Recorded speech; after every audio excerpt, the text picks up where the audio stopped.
हरे कृष्णा। आज का हमारा बहुत इंटरेस्टिंग टॉपिक है, क्या भगवान होते हैं? अब जरा सोचिए, मोनालिसा, आपके मन में क्या आता है? वो पेंटिंग, उसको किसने बनाया है? Leonardo da Vinci. The white tiger, famous novel, किसने लिखी है? अरविंद अडिगा। पुलवामा टेरर अटैक, जैसे ही हम टेरर अटैक के बारे में सुनते हैं हमारे मन में क्या आता है?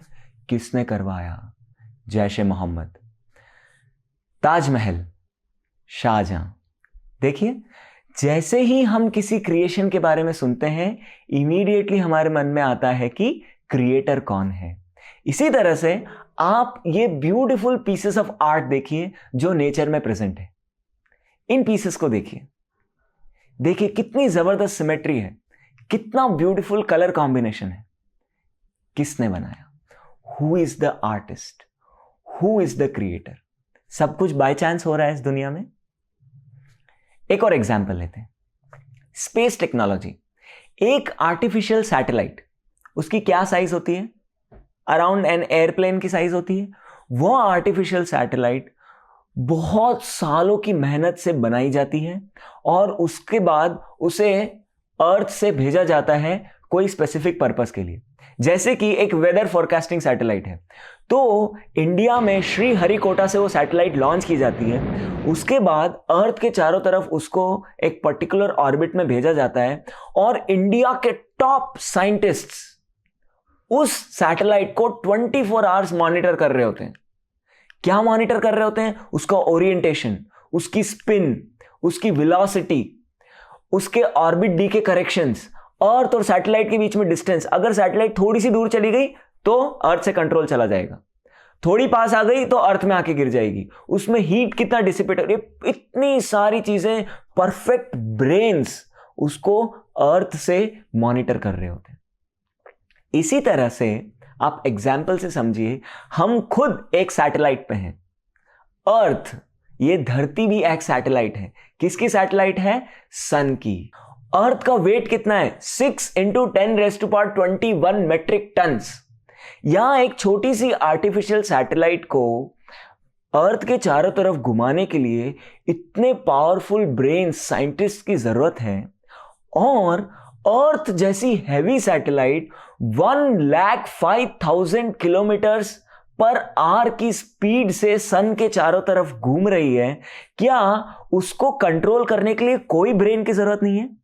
और एक अर्थ ही नहीं, सन के चारों तरफ 9 प्लैनेट्स घूम रहे हैं और कोई किसी से नहीं टकरा रहा है। और सन से सब कुछ क्रिटिकल डिस्टेंस है। अगर अर्थ थोड़ा सा सन से दूर हो जाए तो पूरे अर्थ में कोल्ड अटैक आ जाएगा और पूरी अर्थ फ्रीज होकर सब कुछ खत्म हो जाएगा, कोई लाइफ नहीं रहेगी। अगर थोड़ा सा अर्थ सन के पास आ जाए तो पूरा अर्थ जल के खत्म हो जाएगी।